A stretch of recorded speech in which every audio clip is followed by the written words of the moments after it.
कहते हैं कि खेती के लिए एक अमृत है ये चीज़, कि ये डालने के बाद में जो खेती की मतलब जैविक खेती जो लोग कर रहे हैं और इसको डालते हैं और उनको इसके बारे में ज्ञान है कि ये डालने के बाद में कितनी फसल जो है अच्छी ग्रो करती है और फसल की चमक, फसल की उपजाऊपन, जमीन की ताकत, हर चीज़ को ये बढ़ाता है।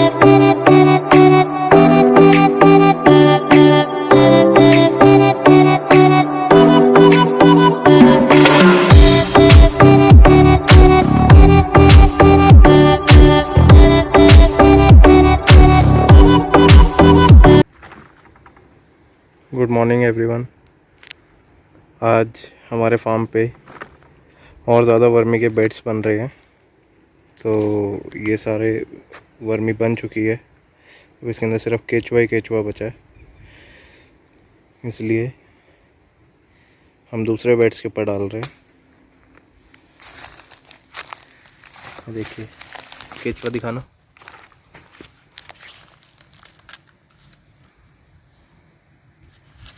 देखिए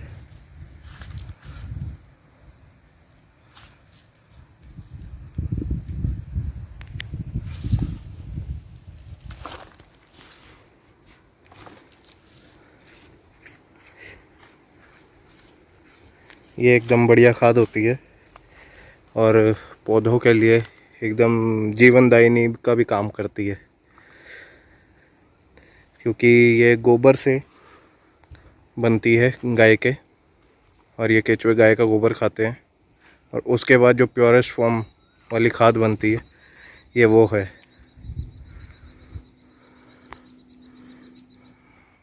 देखिए अभी हम आपको वो भी दिखाते हैं जो हम इससे भी 3 गुना बड़े बेड्स बना रहे हैं, जिसके ऊपर हमारी खाद और बन सके और हम अपने कस्टमर्स को सप्लाई कर सके, क्योंकि बहुत ज़्यादा पॉजिटिव रिस्पांस आ रहा है इसका लोगों को।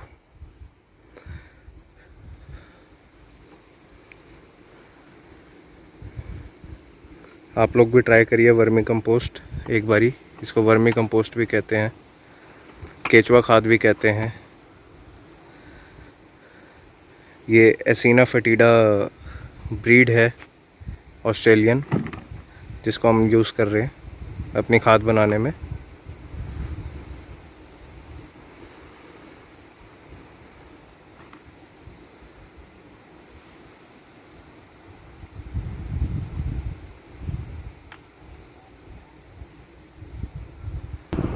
दोस्तों, जैसे अभी आपको बताया जा रहा था कि हम नए वर्मी के बेड बना रहे हैं। पहले जो वहाँ पे बने हुए थे 30 फीट के थे, अब जो यहाँ पे बने हैं ये 75 फीट के हैं।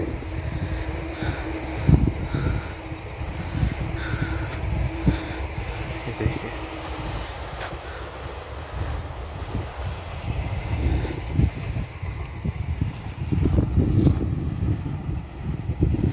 अभी ये यहाँ पे सारे में वर्मी ही वर्मी लगेगी।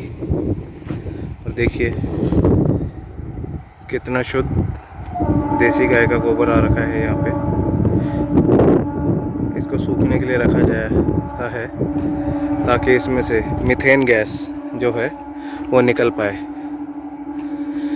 क्योंकि वो हमारे केचुओं के लिए बिल्कुल अच्छी नहीं होती। आपको एक और बढ़िया मज़ेदार बात बताता हूँ कि जो 1000 अडल्ट केचुए होते हैं, जो बड़े हुए केचुए होते हैं, वो एक दिन में 5 किलो तक कंपोस्ट बना सकते हैं।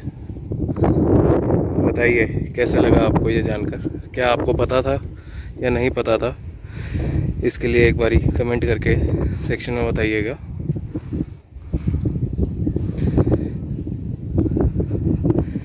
हमारे यहाँ पे बिल्कुल ऑर्गेनिक खेती की जाती है और सारे ही ऑर्गेनिक तरीके के काम किए जाते हैं।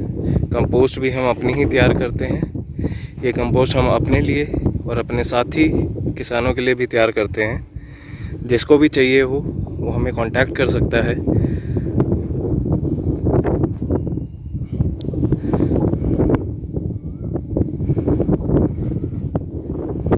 हमारे फार्म का नाम यूनिवॉलन ऑर्गेनिक्स है। हमारा टिकरी कला के अंदर फार्म है, टिकरी कला विलेज। हमारा नियरेस्ट लैंडमार्क जो है टिकरी कला मेट्रो स्टेशन है।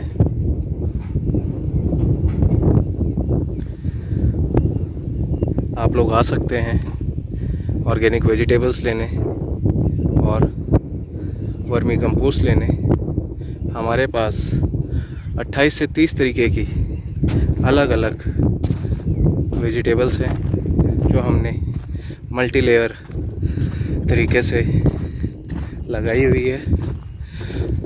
और हमने पिछली वीडियो के अंदर भी दिखाया था कि किस तरीके से हम अपनी खेती कर रहे हैं और इसको एक अलग मुकाम पर पहुंचाएंगे। ये हमारे सर्वसरिया हैं जो इस फार्म के।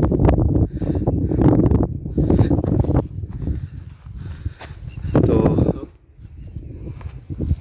आप कुछ कहना चाहेंगे इस प्रोसेस के बारे में कि क्या है ये और इसका क्या फ़ायदा है, हमारे किसानों को क्या लाभ मिल सकता है सर? हमने वर्मी कंपोस्ट का एक यूनिट लगाया, कुछ आपको बताया ही होगा इसके बारे में। पहले भी हमने एक बार वीडियो में बताया था कि हम वर्मी कंपोस्ट का यूनिट लगा रखा है। अब लेकिन लोगों की भारी डिमांड के ऊपर कि इसकी रिक्वायरमेंट्स हम फुलफ़िल नहीं कर पा रहे हैं, तो हमने ये एक्सपेंशन कर रहे हैं। इसे करीब 1 एकड़ के ऊपर हम पूरा वर्मी कंपोस्ट का एक यूनिट पूरा लगा रहे हैं।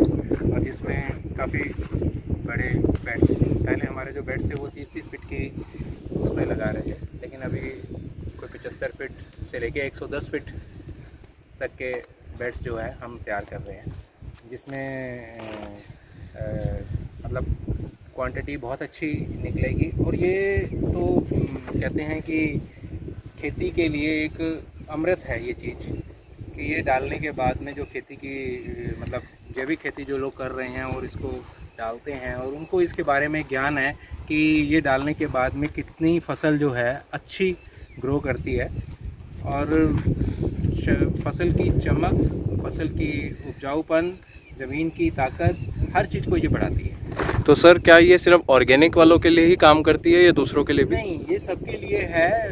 वो लोग जो केमिकल डाल रहे थे इसके अंदर, अगर वो केमिकल डालना छोड़ के इसको डालना शुरू करेंगे तो ज़मीन की जो क्षमता ख़त्म हो चुकी है, उपजाऊ क्षमता ख़त्म हो चुकी है, वो केमिकल डाल डाल के ही सिर्फ वो ले रहे हैं प्रोडक्शंस, तो वो बिल्कुल ही चेंज हो जाएगी। और जो ज़मीन की एक्चुअल जो होनी चाहिए, जो कभी किसी ज़माने में पुराने टाइम के अंदर हमारे यहाँ की ज़मीन की ताकत होती थी, जो थी वो सारी ख़त्म हो चुकी है हमारे केमिकल्स वगैरह डाल डाल के। वो दोबारा से रीजनरेट हो जाएगी। रीजनरेट होने के बाद में फिर देखिए कि कैसी फसल, कैसा है और कितना हेल्थी खाना वो खुद भी खाएंगे और लोगों को भी खिलाएंगे, जो किसान लोग। तो सर ये ऑर्गेनिक खाने से क्या क्या लाभ होते हैं थोड़ा, क्योंकि आप हमारी ऑडियंस जानना चाहती है, थोड़ा सा आप उनको बताइए कि ऑर्गेनिक से और केमिकल वाले से क्या क्या है? ऑर्गेनिक खाने, देखिए केमिकल खाना तो आज की डेट में आप देख रहे हैं कितनी बीमारियां फैल रही हैं, कैंसर्स हो रहे हैं, फूड कैंसर, कितने कैंसर्स की प्रॉब्लम है, कितनी टोटली बीमारियां जो हैं ये सब खाना खाने से ही है। मैक्सिमम जब भी आप देखिए डॉक्टर से बात कंसल्ट करेंगे तो डॉक्टर आपको यही बताएगा कि आप क्या खाते हैं, क्या चीज़ है, आप हेल्थी फूड लीजिए, हेल्थी खाना खाइए, आप ये चीज़ें मत खाइए जिसमें केमिकल्स हैं। और देखिए वो तो सारा वही है जो पेस्टिसाइड हम डालते हैं इसके अंदर, DAP वगैरह, ये सारी चीज़ें वो सब नुकसान वाली चीज़ें हैं। वो एक टाइम था जब हरित क्रांति आई थी, उसके बाद में ये था कि किसानों को फसल ज़्यादा चाहिए थी, हमारे यहाँ पे ग्रोथ कम थी, तो उस टाइम के अंदर एक स्टार्ट हुआ वो कि भाई थोड़ा थोड़ा डाल के इसको स्टार्ट किया जाए केमिकल्स वगैरह को, क्योंकि तब इसके ऊपर लोग फोकस नहीं कर रहे थे। तो थोड़ा डाल के कि फसल की थोड़ी हमारे यहाँ ज़्यादा फसल आए, और वो ज़्यादा फसल के चक्कर में उसकी क्वांटिटी लोगों ने इतनी बढ़ा दी है कि लिमिट ही ख़त्म कर दी है। तो अब कहते हैं कि जितना बस ऐसे अंधाधुंध डालते रहो उसके अंदर केमिकल, और वो ज़मीन की उन्होंने पूरी वो उसकी जो ग्रोथ करने वाली सारे जम्स हैं वो सभी किल कर दिए हैं। सर मतलब जो और अपने मित्र कीट हैं, मित्र कीट तो फसल के ऊपर आते हैं। जब आप अच्छा ये डालेंगे, उसको खाने के देंगे और ये सारी चीज़ें देंगे, आप उसको अच्छा देंगे, तो वो जब वो फसल लगाएंगे तो मित्र कीट अपने आप आएंगे उसको फसल को बचाने के लिए। बहुत तो बढ़िया। वो एक कॉन्सेप्ट इसके बाद नेक्स्ट स्टेप के ऊपर आता है। जब ज़मीन ही अच्छी नहीं होगी आपके पास तो मित्र कीट कैसे आएंगे? कीट भी वहीं आते हैं, अच्छे कीट भी वहीं आते हैं जहाँ उनको अच्छी चीज़ मिलती है खाने के लिए। यहाँ अच्छी चीज़ ही नहीं मिलेगी तो वो कहाँ से आएंगे? तो वहाँ तो सिर्फ हार्मफुल वाले ही कीट्स आएंगे और नुकसान पहुँचाते हैं। बिल्कुल सर। सर ये बोरियां रखी जा रही है, मैंने वैसे तो बता दिया था, आप भी एक बारी बता दीजिए कि इन बोरियों का क्या महत्व है और क्यों रखी जा रही हैं ये, और किस तरीके से रखी जा रही हैं और इनके ऊपर क्या होएगा बाद में। देखिए अभी तो ये हमने ये अभी टेम्परेरी रख रहे हैं क्योंकि अभी धूप काफ़ी होने लग गई है, धूप काफ़ी होने लग गई है। अभी हम इसमें टेम्परेरी ये रख रहे हैं। कभी ये बोरियों को नीचे पराली बिछाई जाएगी क्योंकि अभी हम इसमें डाल रहे हैं, इसके अंदर केचुए डाल रहे हैं इन बेड्स के अंदर, और इधर साथ में बेड तैयार भी हो रहे हैं 1 बाई 1। और इसके अंदर क्या है कि ये पराली बिछाएंगे, पराली बिछाने के बाद ये जितने बोरियां हैं या बड़े बड़े हम बोरियां लेके आएंगे, वो उनको काट के पूरा इसके ऊपर कवर कर दिया जाएगा, कहीं से भी इसके अंदर मतलब धूप नहीं जाएगी। फिर इसके ऊपर पानी डाला जाएगा जो इसको मॉइस्चर को मेंटेन करेंगे। वो मॉइस्चर मेंटेन करेंगे, उसको केचुओं को खाने के लिए आपका काऊ गोबर मिल गया, और साथ में पानी की मार। पानी भी इतना नहीं डाला जाता है कि बहुत ज़्यादा पानी डाल दिया जाए कि वो केचुए पानी को ही वो कर लें, खाली पी लें और उसके बाद खाने वाला काम जो है वो कम कर दें। तो इसमें इतना डाला जाता है कि इसके अंदर मॉइस्चर ही मेंटेन रहे और केचुए अपना काम जो है वो प्रॉपरली करते रहे। क्योंकि गर्मी की वजह से वो केचुए फिर नीचे जाएंगे या मर जाएंगे या फिर बाहर की तरफ भागेंगे दूसरी साइड पे, जब उनको पानी भी नहीं मिलेगा, ठंडक नहीं मिलेगी। तो पहले हमने इसको गोबर को सारे को ठंडा किया है। अभी चारों तरफ गोबर की वो सारे ढेर लगे हुए हैं और मैं सर साथ में दिखा भी देता हूँ एक बारी जूम करके, जो आप कह रहे हैं कि गोबर के ढेर लगे हुए हैं।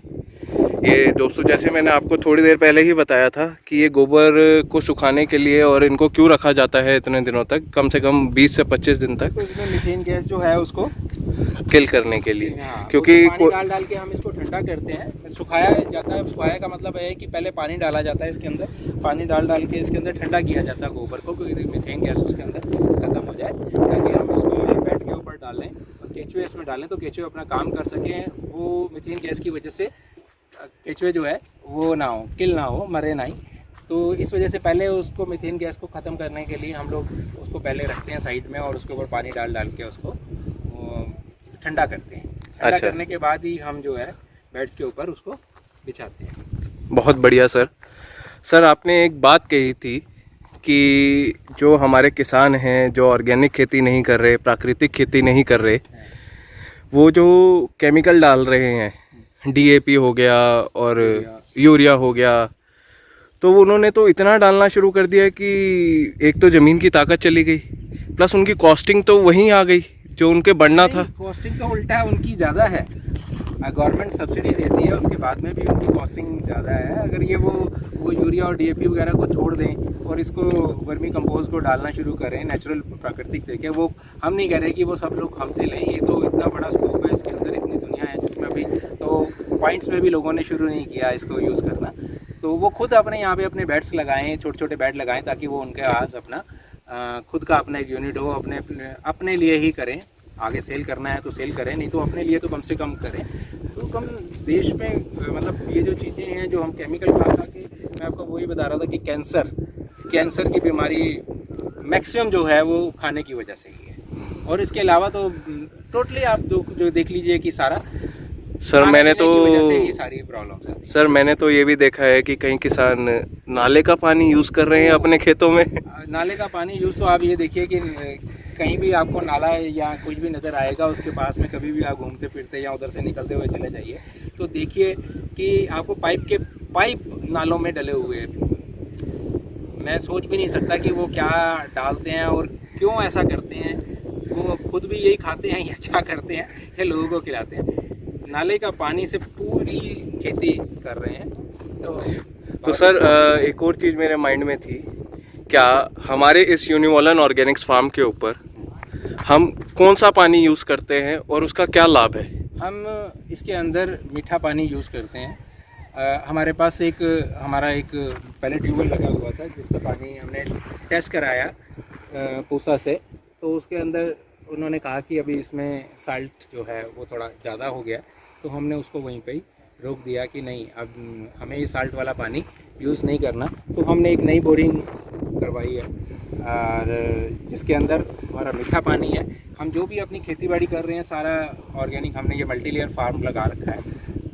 उसके अंदर जो भी हम कर रहे हैं वो सब मीठे पानी में कर रहे हैं और इसके ऊपर भी केंचुओं के लिए भी हम जो है वो मीठा ही पानी यूज़ करेंगे, जबकि इसके अंदर कोई भी पानी डाल सकते हैं पर हम मीठे पानी को यूज़ करेंगे। और हमारा प्योर काऊ डंग से ही ये तैयार होता है। इसके अंदर कोई चीज़ हम मिक्स नहीं करते हैं, कोई मिक्सिंग नहीं है, कुछ भी मिक्सिंग नहीं है कि कोई कहता है गाय के गोबर के साथ में भैंस का गोबर आ जाए या कुछ और गोबर हम डाल दें, तो नहीं, हम कुछ नहीं डालते हैं। हम ये प्योर काऊ डंग है, इसको डाला जा रहा है और इसमें केंचुए छोड़े जा रहे हैं और ये केंचुए ये प्रोसेस स्टार्ट कर देंगे अपना, ये डल रहे हैं और अपना उनका प्रोसेस शुरू हो चुका है। अभी ये करीब मतलब पहला जो लॉट है, हमें उम्मीद है कि ये 20 से 25 दिन के बाद में पहला लॉट निकलना शुरू हो जाएगा। फिर वीकली इसमें से खाद जो है वो निकलती रहेगी और ये 2.5 से 3 महीने के अंदर, 2.5 महीने 3 महीने के अंदर ये बेड पूरे, तब तक हम सेकेंड लॉट को तैयार कर लेंगे कि जिनको केंचुओं को शिफ्ट करके दूसरे बेड्स के ऊपर शिफ्ट करेंगे। और ये केंचुए भी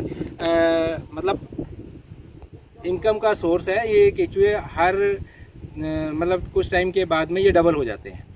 अरे वाह सर, ये तो बहुत बढ़िया बात बताई। डबल हो जाते हैं। आप जो बेड लगा रहे हैं वो कल को आपके और बेड इंक्रीज हो रहे हैं, आप इन केंचुओं को उसमें शिफ्ट कीजिए, आपके बेड बढ़ते जा रहे हैं, आपकी इनकम बढ़ती जा रही है, आपके सोर्सेज बढ़ते जा रहे हैं। लोग इन केंचुओं को भी मांगते हैं, केंचुओं की डिमांड बहुत है, केंचुए बहुत अच्छे रेट्स पे बिकते हैं।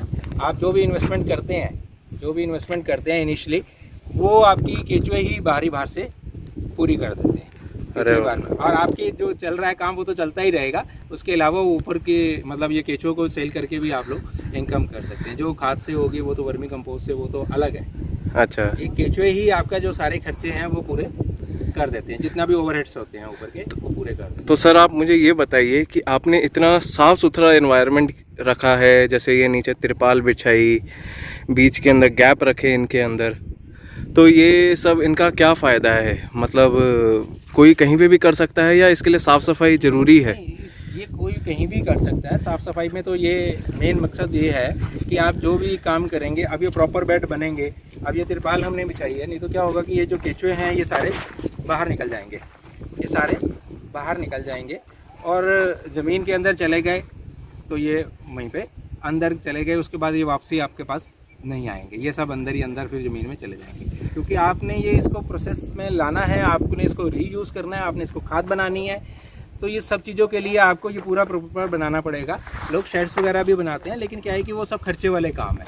आप कम खर्चे में ये काम कर सकते हैं। नीचे एक सिर्फ तिरपाल बिछानी है और इसके ऊपर आपने 3.5 फीट का चौड़ा और करीब 1.5 फीट की हाइट का बेड जो है वो बनाना है। 3.5 फीट चौड़ा और 1.5 फीट की हाइट का। बीच में गैप रखा जाता है कि आपकी मूवमेंट्स, कल को आपको इसको जिसके ऊपर से जो वर्मी उतारनी है, वो उतारने के लिए, लेबर को काम करने के लिए, खुद को चलने के लिए, वो सारी चीज़ें बनाई जाती हैं। साइड जो बनाई गई है, ये साइड हमने थोड़ा सा बीच में डीप किया है और साइड थोड़ी ऊंची रखी है, ताकि इसके जो जब हम इसके ऊपर पानी डालते हैं या बारिश से पानी आता है तो इसकी जो सैलरी होती है वो उसको इकट्ठा करने के लिए भी अभी हम एक वो बना रहे हैं, एक होल बनाएंगे, खड्डा बनाएंगे, जिसके अंदर इन सब का जो जितनी भी सैलरी है वो हम वो क्या करेंगे कि ये दोनों बेड्स जो बना हुआ है उसके अंदर सेंटर में एक ऐसा होल बनाएंगे कि जहाँ इसका स्लोप सबसे ज़्यादा बेस्ट आता है। तो हम उस जगह के ऊपर उसको सैलरी को इकट्ठा करेंगे, वो भी हम अपने खेत में डालेंगे और वो बहुत ही अच्छे उसके रिजल्ट्स हैं। सर मैंने आपको ये कहना चाहूँगा कि क्या हम थोड़ा सा देख सकते हैं कि वो किस तरीके की सैलरी होती है जो आप बात कर रहे हैं? देखिए मैं आपको दिखाता हूँ सैलरी। ये देखिए, ये आप देख सकते हैं कि ये जो बन रहा है, ये पानी जब हम डालते हैं और ये तैयार हो जाती है, ये जो निकलती है, ये इसको बोलते हैं। ये देखिए, अरे वाह सर। हाँ, ये जो जब ये इसको हम डालेंगे, अब इसमें केंचुए काम करेंगे और ये इसमें से ये निकलती रहेगी, तो ये सारी खेत में काम आने के लिए है। कच्चा गोबर कभी भी खेत में नहीं डाला था। खेत में डालने के बाद में कच्चा गोबर को वो क्या है कि अपना दीमक जो है वो सबसे पहले अटैक दीमक अटैक करती है और आपकी सारी फसल को नुकसान पहुंचाती है, जो मेहनत की हुई किसान की होती है। वो सारी की सारी वेस्ट हो जाती है। तो सर आप अपने फार्म के बारे में कुछ बताएंगे कि आपका फार्म कहाँ पर है, क्या है? वैसे मैंने एक बारी तो बता दिया है, मैं चाहूँगा कि लोग कमेंट सेक्शन में भी उन्होंने अगर सुना हुआ है कि मैंने क्या बोला था, अगर वो बताते हैं तो हम फ्यूचर में 1 कट्टा वर्मी कंपोस्ट उनको गिव अवे भी करेंगे, अगर उन्होंने सही तरीके से बताया हमें। तो क्या सर हम ऐसा कर सकते हैं? हाँ, बिल्कुल कर सकते हैं। ठीक है। आपने अब ये बात बोली है तो मैं इस बात को डिनाई नहीं करूँगा और इसको एग्री करूँगा कि ठीक है, अगर लोग इस चीज़ को करते हैं और इसको यूज़ करें तो हम हमारी तरफ से एक बैग जो है उनको गिफ्ट। तो सर हम वर्मी कंपोस्ट के गिव अवे के बारे में बात कर रहे थे, तो आप बताइए कुछ। सॉरी दोस्तों, थोड़ी हवा चल रही है यहाँ पे तो थोड़ी आपको नॉइज़ आ सकती है, तो उसको आप माइंड मत कीजिएगा। थोड़ा सा जहाँ जहाँ नॉइज़ आएगी मैं कोशिश करूँगा कि वहाँ पे थोड़ा सा आपको सबटाइटल दे दिया जाए ताकि आपको सुनाई भी बहुत बड़े तरीके से दे। तो सर हाँ, आप बताइए। जो भी हमारे इसमें इसको यूट्यूब पे, ट्विटर पे, फेसबुक पे फर्स्ट कमेंट करेगा, अच्छा कमेंट करेगा और फर्स्ट जो करेगा हम उसे गिव में एक 50 किलो का वर्मी कंपोस्ट का बैग हमारी तरफ से गिफ्ट में दिया जाएगा। अरे वाह सर, तो ये क्या सिर्फ कमेंट करने वाले को या पहली जो परचेस के लिए आपको कांटेक्ट करेगा उसके लिए भी आएगा? तो उसके लिए तो सबसे पहले है। तो सर मेरा पहले ही कर लीजिए आप। पहली परचेस मेरी ही है कि मैं अपने घर पे भी रख सकूं। आपको तो कम्प्लीमेंट्री वैसे ही दे दिया जाएगा, लेकिन जो परचेस करने आएगा तो उसके लिए तो एक स्पेशल बनेगा। अरे वाह, बहुत बढ़िया सर, बहुत बढ़िया। तो सर आप अपनी लोकेशन एक बारी बता दीजिए कि लोग आप तक पहुंच सके। ये हमारा जो फार्म है ये टिकरी कला के अंदर है, टिकरी कला दिल्ली के अंदर, टिकरी कला मेट्रो स्टेशन। अगर हम नांगलोई की तरफ से आते हैं, पीरागढ़ी की तरफ से आते हैं, तो ये टिकरी बॉर्डर से पहले टिकरी कला मेट्रो स्टेशन आता है। घेवरा से नेक्स्ट आप बहादुरगढ़ की तरफ से आते हैं तो बॉर्डर पार करते ही नेक्स्ट टिकरी कला आता है दिल्ली। नजफगढ़ की तरफ से आते हैं तो भी ये टिकरी कला आता है। कंझावला की तरफ से आते हैं तो भी ये। अरे वाह सर, आप तो बिल्कुल मिड पॉइंट में बैठे हुए हैं कि कोई भी आपसे कहीं से भी आपके पास पहुंच सके। टिकरी कला मेट्रो स्टेशन से 1 किलोमीटर बिल्कुल मेट्रो स्टेशन के नीचे से ही रास्ता अंदर की तरफ आता है। तो सर 701 नंबर पिलर से। अच्छा, बहुत बढ़िया सर। तो मेरा एक और प्रश्न था, क्या ये हमारे फार्म पे आकर ही हम लोगों को प्रोवाइड कर सकते हैं या लोग हमें कहीं से भी कुछ ऑर्डर कर सकते हैं? और उसकी क्या रहता है? नहीं, लोग कहीं से भी ऑर्डर कर सकते हैं और हम उनको वहीं पे उसको प्रोवाइड करेंगे। वो जो भी उनका ट्रैवलिंग कॉस्ट होगी वो उनको देनी होगी और जो हमारी यहाँ की है, लेकिन ये नहीं है कि उसको आना पड़ेगा हर काम के लिए उनको आना पड़ेगा। वो अपना ऑनलाइन हमारा ऑर्डर कर सकते हैं हमें।